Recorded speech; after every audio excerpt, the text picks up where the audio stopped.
Anak-anak ibu sekalian, kita akan belajar kembali pada hari ini di tema yang ketiga, tokoh dan penemuan. Subtema yang pertama, penemu yang mengubah dunia, di pembelajaran kelima. Siapkan diri kalian untuk belajar dengan baik, dengan penuh semangat. Masih ingatkah kamu tentang Thomas Alva Edison? Ia menemukan bola lampu pijar. Apa dampak penemuannya bagi kehidupan kita sehari-hari? Dengan ditemukannya bola lampu, banyak perubahan yang terjadi pada kehidupan masyarakat. Dulu malam hari terlihat gelap karena tidak ada lampu yang menyinari. Sekarang menjadi lebih terang dan kita dapat melakukan berbagai kegiatan di malam hari. Ayo berdiskusi. Tulislah manfaat lampu dalam kehidupan sehari-hari. Tentunya anak-anak ibu sudah sangat memahami manfaat lampu. Misalnya sebagai lampu penerangan, sebagai lampu untuk mengatur lalu lintas, sebagai hiasan rumah, sebagai pertanda atau sinyal sesuatu hal. Menurutmu, bagaimana kehidupan masyarakat sebelum ada bola lampu dan sesudah ada bola lampu? Nah, sebelum ada lampu, ketika malam hari akan gelap dan tidak bisa melakukan aktivitas pekerjaan. Kemudian mengandalkan lampu minyak atau obor untuk penerangan. Mungkin saat ini kalian tidak mengalaminya ya anak-anak. Kemudian kegiatan belajar tidak bisa dilakukan malam hari karena mungkin sulit untuk belajar diterangi hanya oleh lilin atau obor. Nah, setelah ada lampu, malam hari tetap terang dan bisa melakukan aktivitas pekerjaan.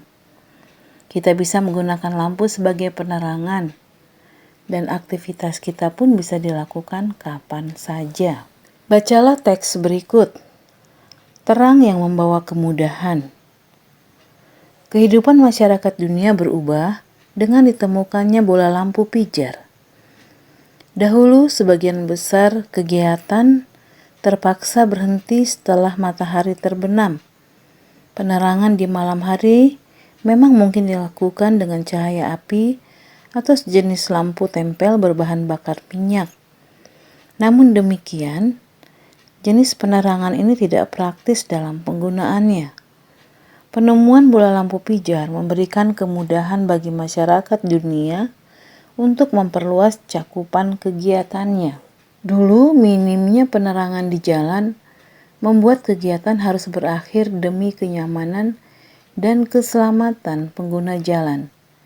Kini, di kota-kota besar khususnya, kegiatan di jalan raya terus berlangsung sepanjang hari. Pengiriman barang ke berbagai kota dapat dilakukan sepanjang hari. Toko-toko buka hingga larut malam, sehingga para pekerja masih dapat berbelanja aneka kebutuhan setelah pulang bekerja. Anak-anak dimungkinkan dapat belajar dan mengerjakan tugas dengan maksimal di malam hari. Tak ada alasan bahwa gelap menghalangi keinginan membaca buku sebelum beristirahat demi menambah wawasan.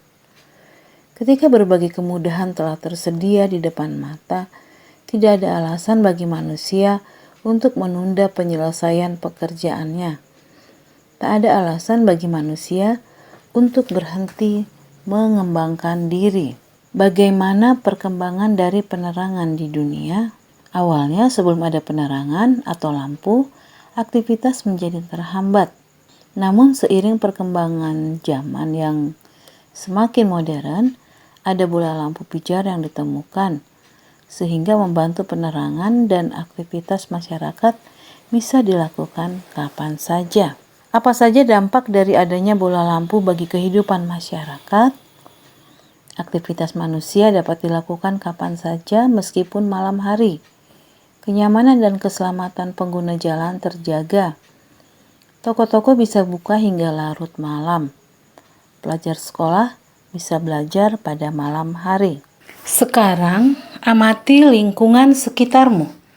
Temukan sebanyak mungkin pengaruh bola lampu bagi kehidupan masyarakat di tempat tinggalmu. Kamu dapat mencari informasi dari berbagai sumber, misalnya wawancara kepada guru, staf, dan petugas sekolah lain. Kamu juga dapat mencari informasi dari berbagai sumber. Tuliskan dalam tabel berikut pengaruh bola lampu bagi kehidupan masyarakat. Nah, kalian juga tentunya sudah mengetahui pengaruh bola lampu bagi kehidupan masyarakat, yaitu jalan raya menjadi terang, keamanan lingkungan lebih terjamin, masyarakat dapat membuka tokonya atau berjualan hingga malam hari, pertunjukan suatu acara bisa dilakukan malam hari tanpa hambatan penerangan. Aktivitas warga dapat berjalan hingga malam hari, misalnya pertemuan warga. Selain bola lampu, banyak sekali penemuan yang membawa perubahan bagi kehidupan masyarakat. Bagaimana perubahan kehidupan masyarakat setelah ditemukan alat-alat berikut? Nah, kalian bisa lihat gambar setrika arang. Dulu ya, waktu sebelum listrik masuk, orang-orang merapikan bajunya dengan mempergunakan setrika arang. Sekarang yang dipergunakan adalah setrika listrik. Nah, perubahan masyarakat setelah ditemukannya setrika listrik, kompor gas, dan komputer adalah aktivitas masyarakat akan lebih lancar dan menghemat tenaga dan waktu. Misalnya setrika gunanya untuk menghaluskan pakaian. Kita tidak perlu menyiapkan arang. Nah, dengan setrika sekarang panasnya dapat diatur. Kemudian kompor, dulu kompor memakai minyak tanah atau minyak lampu. Kemudian setelah selesai masak, kita meniupnya akan keluar asap yang sangat banyak sehingga menimbulkan asap berlebihan. Nah, sekarang dengan menggunakan gas, kita tidak melihat lagi atau tidak menimbulkan asap yang berlebihan lagi. Kemudian kegiatan memasak menjadi lebih mudah dan cepat karena apinya stabil atau bisa dibesarkan. Nah, sekarang mesin tik, dulu kegiatan mengetik memakai mesin tik dengan bunyinya yang sangat keras. Kalau kalian masih tahu, mungkin untuk anak-anak sekarang tidak mengetahui ya, zaman dulu memakai mesin tik. Kegiatan mengetik sekarang bisa dengan komputer. Nah, kegiatan mengetik menjadi lebih mudah dan cepat. Kesalahan penulisan dapat diminimalisir, artinya bisa kita hapus dengan segera. Kalau dulu harus memakai kertas tip X dan hasilnya kurang baik. Kemudian hasil tulisan dengan memakai komputer bisa disimpan dalam folder atau file. Dengan ditemukan teknologi baru, banyak membawa perkembangan bagi kehidupan masyarakat.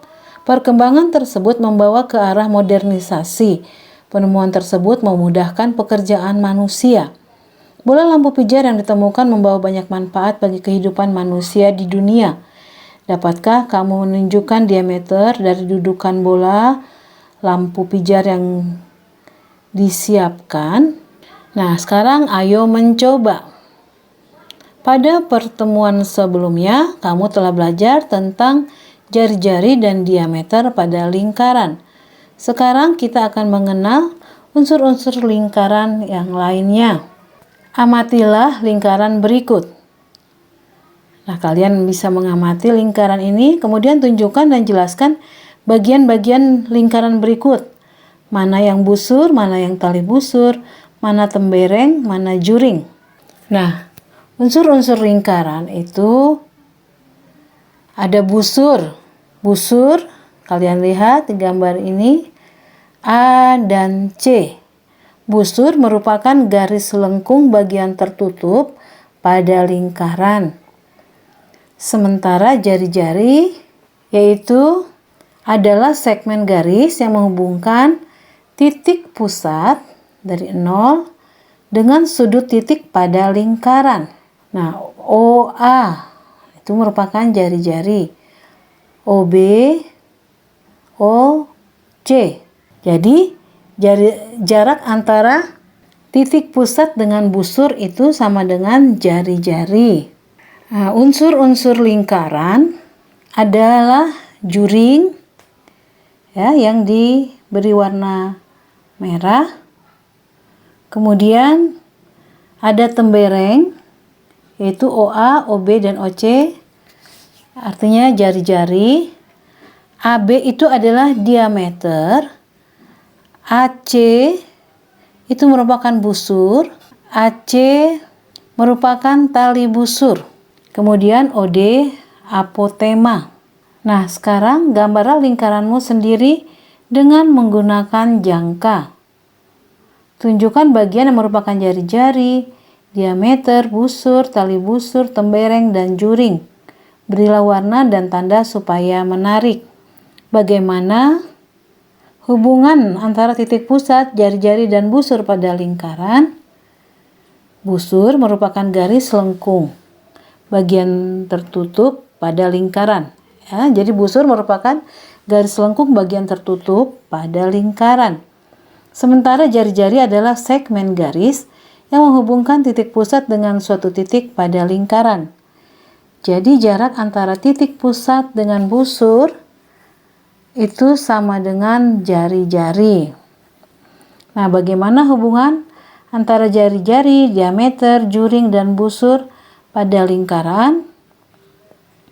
Hubungan antara jari-jari, juring, dan busur pada lingkaran ditentukan sebagai rasio besar dua sudut pusat sama dengan 2 ratio panjang 2 busur lingkaran sama dengan ratio luas 2 juring lingkaran.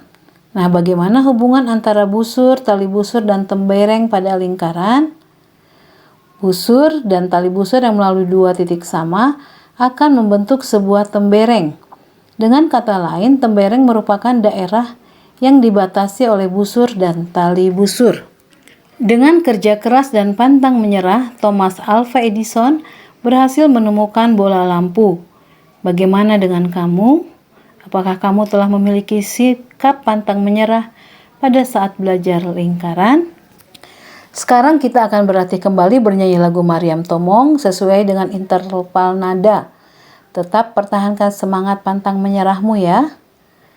Nah, tugas dari ibu, kalian telah belajar tentang menyanyikan lagu Maryam Tomong. Kalian juga sebelum memahami liriknya, kalian pelajari dulu notnya yang sudah pernah ibu sampaikan di pembelajaran sebelumnya. Demikian pembelajaran yang dapat ibu sampaikan pada hari ini. Semoga bermanfaat dan kalian sungguh-sungguh dapat belajar dengan baik di rumah. Terima kasih, salam sehat.